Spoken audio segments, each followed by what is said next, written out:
ক্ষমতা রে ভাই, ক্ষমতা। দলেই ঘোষণা হয় নাই, পদ নিয়ে টানাটানি। কারণ পদ মানেই না, আমার হাত থেকে কসলাইছে, হয়তো অনেক কিছু আছে। ছাত্রদের নতুন রাজনৈতিক দল আসবে, তারা বৈষম্য বিরোধী বাংলাদেশে নতুন একটা জিনিস উপহার দিবে। তিন দেশকে মিক্সিং করে একটা রাজনৈতিক দল লঞ্চ যখন করতে যাচ্ছে, তখন এই রকম নিউজ আমাদের করতে হবে, আমরা এটা কখনো ভাবি নাই।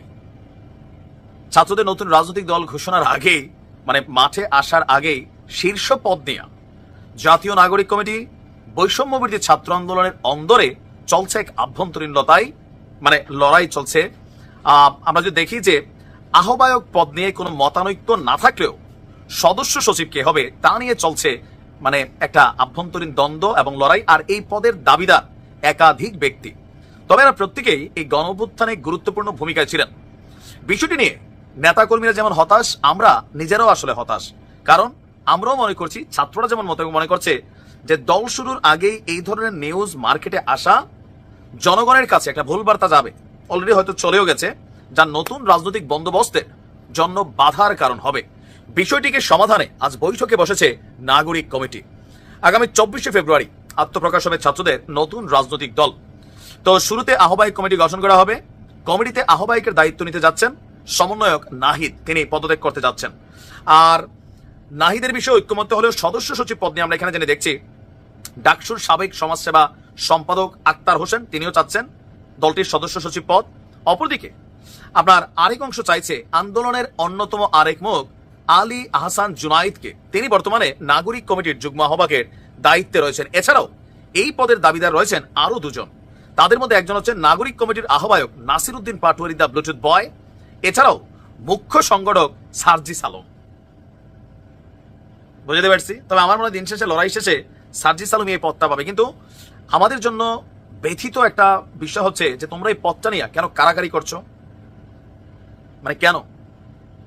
গুলি খাইছো, পরিবারে কেউ মারা গেছে, শহীদ হয়েছে, সার্জিস জেলে গেছে, সুতরাং এই টোটাল ক্যারেক্টারের মধ্যে আমার মনে হয় যে সার্জিসই পাওনা। মিনিমাম লেভেলে সে ডিবি অফিসে ভাত খেয়ে আসছে, আর ভাতের সাথে লাঠি গুতা ফ্রি ছিল।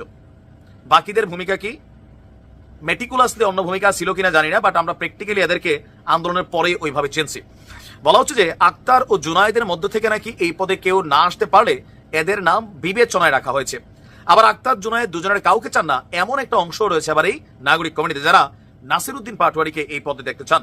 এছাড়া উপদেষ্টা মাহফুজ আলমের অনুসারীরা, তাদের আবার প্রত্যেকের দলীয় অনুসারী তৈরি হয়েছে এই দলটার মধ্যে, তারা চান মাহফুজের বড় ভাই সাবেক ছাত্রদল নেতা মাহবুব আলম মাহির, তিনি এই পদে বসবেন। জাতীয় নাগরিক কমিটির শীর্ষ একজন নেতার নাম প্রকাশ না করার শর্তে মানব জমিনকে বলছেন যে এরকম হবে আমরা চাই না, আমরা চাই গণতান্ত্রিক প্রক্রিয়ায় নেতৃত্ব নির্বাচিত হোক।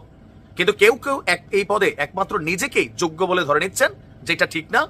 আর ইনক্লুসিভ পলিটিক্স করতে এসে পদের জন্য এরকম ঘাড়তারামি করা, এটা আসলে সুখকর না।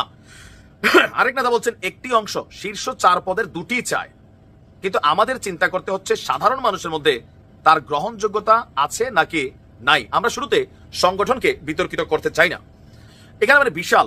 আর গত রাত থেকে আমরা দেখছি যে ফেসবুকে আক্তার এবং জুনায়েদের অনুসারীরা সামাজিক যোগাযোগ মাধ্যমে স্ট্যাটাস দিচ্ছেন, আক্তার ভাই ভয় নাই, রাজপথ ছাড়ি নাই, জুনায়েদ ভাই ভয় নাই, গণভবন ছাড়বো না, এরকম। আবার কেউ কেউ লিখছেন আক্তারকে মাইনাস করতে চাই, নানান ধরনের স্ট্যাটাস। আমরা আরেকজন লিখছেন নতুন রাজনৈতিক বন্দোবস্তের মধ্যে সংগঠনগুলোর প্রধান পদগুলোতে কাদের দায়িত্ব দেওয়া হবে তা অবশ্যই ওই সংগঠনের সকলের মতামতের ভিত্তিতে নির্ধারণ করতে হবে।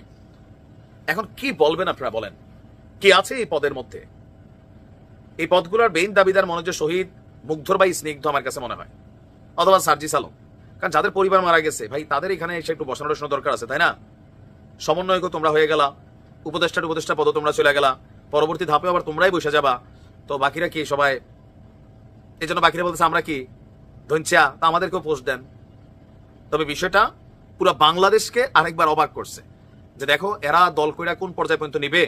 তবে আমার মনে হয় ফাইনালি এখানে সার্জিস আলমকেই দেওয়া উচিত এই পোলা যোগ্য, বাকিটা আপনারা যা ভালো মনে করেন।